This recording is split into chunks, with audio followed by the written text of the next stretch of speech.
사이다 무비튼. 내가 임신 중에 있었던 일이다. 나는 한 산부인과에 다니고 있었는데 자동차나 버스를 타고 가야 하는 불편한 곳에 있었지만 평일에도 정기검진을 받으러 온 임산부들이 많이 있었고 대기 시간도 꽤 걸리는 병원이었다. 장소가 멀리 떨어져 있다 보니 남편이나 친정 엄마한테 운전을 부탁해서 같이 오는 임산부들이 대부분이었는데 나도 대부분 남편이 운전해서 병원에 같이 다니고 있었다.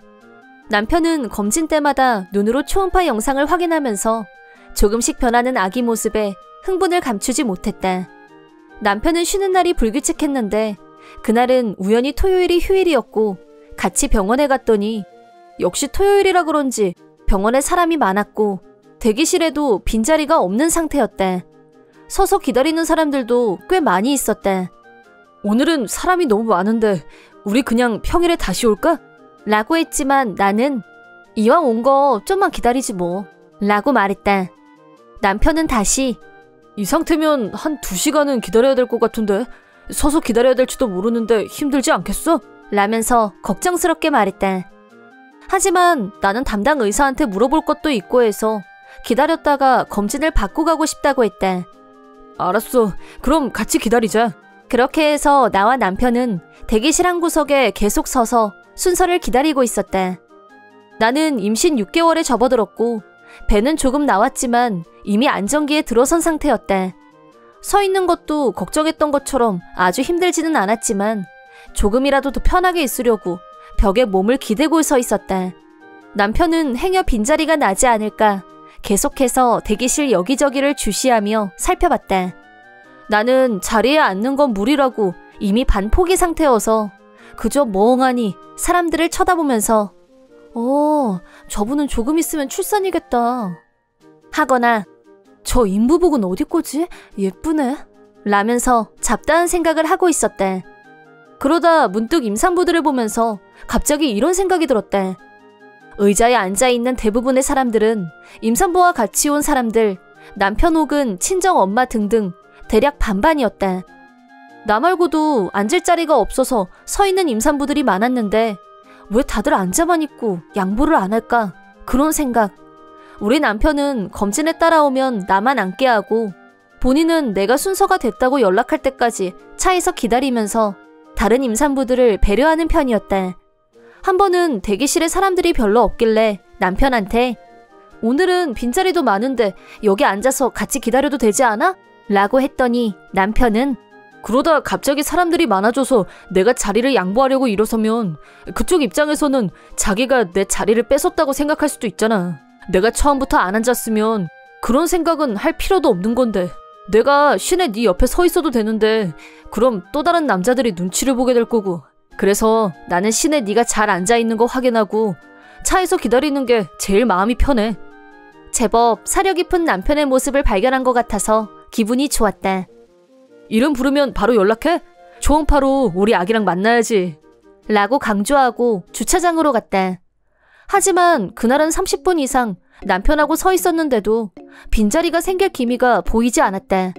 남편은 계속 안절부절하면서 주변을 살피다가 한 남자가 의자에 앉아서 책을 읽고 있는 걸 보더니 저 사람한테 가서 자리 좀 양보해달라고 할까?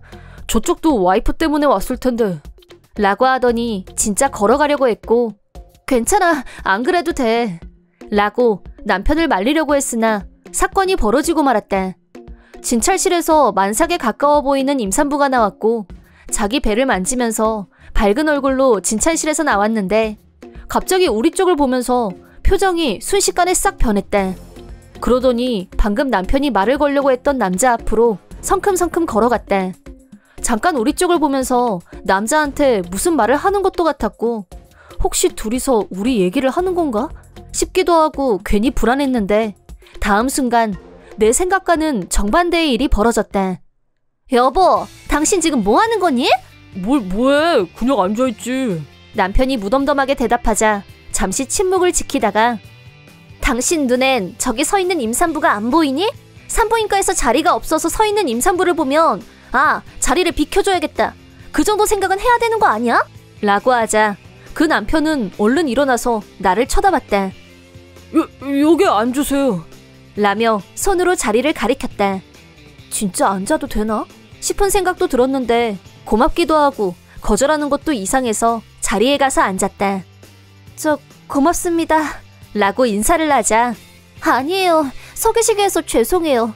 우리 남편이 좀 둔한 편이라서요. 라면서 저쪽에서 더 공손하게 인사를 갖췄다.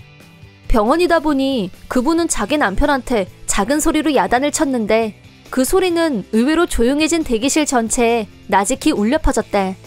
그러자 다른 임산부들의 남편이나 같이 온 사람들이 일제히 자리에서 일어나 다른 곳으로 자리를 옮겼다.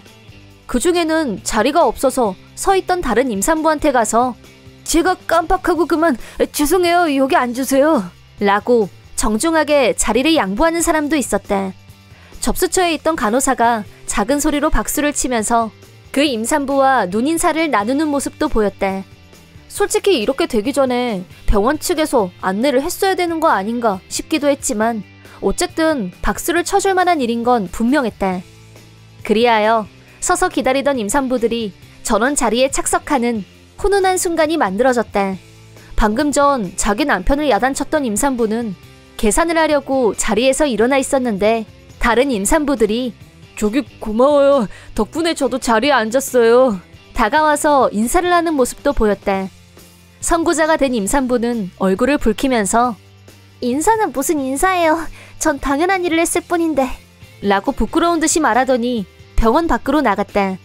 남편은 언제나처럼 그럼 난 차에서 기다리고 있을게 라고 하면서 주차장으로 갔다. 아무튼 순식간에 정리가 싹 됐는데 완전 사이다였다. 한편으로는 남에 대한 배려가 부족한 사람들이 많다는 생각이 들어서 씁쓸했다. 남자들은 임산부 입장을 이해 못할 수 있다. 그렇게 100번 양보한다고 쳐도 그 외에 임산부들과 같이 와 있는 친정 엄마들은 본인들도 임신, 출산을 경험해봤으면서 대체 왜 자기 딸 임신한 것만 흥분이 돼서 그런 건지, 아예 다른 임산부들은 눈에 들어오지도 않는 건지 도대체가 자리에서 일어날 생각 자체가 없어 보여서 화가 났다. 물론 다른 남편 중에도 차에서 기다리는 사람도 있었고 다른 데서 시간을 보내면서 부인을 데리러 오는 남편이나 임신한 딸은 안 치고 자기는 서 있는 어머니들도 있긴 있었지만 이번 일을 계기로 병원 측에서도 임산부들에 대한 배려가 필요하다고 생각했는지 그 후에 임산부에게 자리를 양보하는 따뜻한 당신이라는 포스터가 붙어 있었다. 다음 달에도 정기검진을 받으러 병원에 갔는데 그때 만났던 선구자 임산부와 다시 만나게 됐고 조금씩 대화를 나누는 사이가 됐다.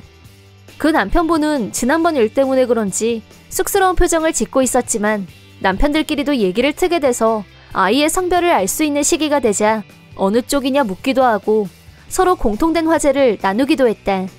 나는 딸이었으면 했고 선구자 임산부는 아들이었으면 좋겠다고 했었는데 기적처럼 우리 바람대로 나는 딸을, 저쪽은 아들이라는 걸 알게 되고 나서는 분위기가 한층 더 고조됐다. 집도 가까운 곳에 살고 있다는 걸 알았고 우리 다음에는 유치원에서 만나겠는데요. 그런 얘기도 나눴다. 그리고 몇 년 후 나는 둘째 아이를 갖게 됐고 다시 그 병원을 찾게 됐다. 다시 가보니 몇 년 전과는 다르게 동행 온 남편이나 가족들이 편하게 기다릴 수 있게 따로 대기실이 만들어져 있었다. 거기에는 자판기도 있고 책꽂이도 있고 동행 가족들도 마음 편히 쉴 수 있게 되어 있었다. 대기실에서 기다리면서 옆에 있던 임산부와 안녕하세요, 지금 몇 개월이세요? 그런 첫인사를 서로 나누게 됐는데 그분이 나한테 그거 알아요? 이 병원에 전설이 있는데요. 몇 년 전에 임산부들이 자리가 없어서 서 있는 걸 보고 의자에 앉아있던 자기 남편한테 참교육을 시킨 임산부가 있었대요. 사실 남편들이 앉아있으니까 의자가 금방 없어져서 임산부들이 서 있고 그랬는데 그 선구자 임산부가 사이다 발언을 한 덕분에 병원 분위기가 확 바뀌었대요. 남편들은 당연하게 자리를 양보하고 병원은 남편들을 위해서 휴식처를 마련하고 라면서 혼자 알기 아까운 듯 얘기해줬다. 그게 사실 제가 발단이 된 거였거든요.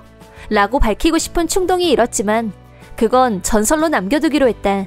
하지만 그때 그 임산부가 바른 소리를 한번 한 덕분에 지금까지 임산부들이 편하게 진찰을 받고 있다고 생각하니 기분이 정말 좋았고 역시 그녀는 선구자가 맞다는 생각이 들었다. 이번 영상은 어떠셨나요? 재밌게 보셨다면 구독, 좋아요에 댓글까지 달아주시면 감사하겠습니다. 그럼 다음 영상에서 만나요.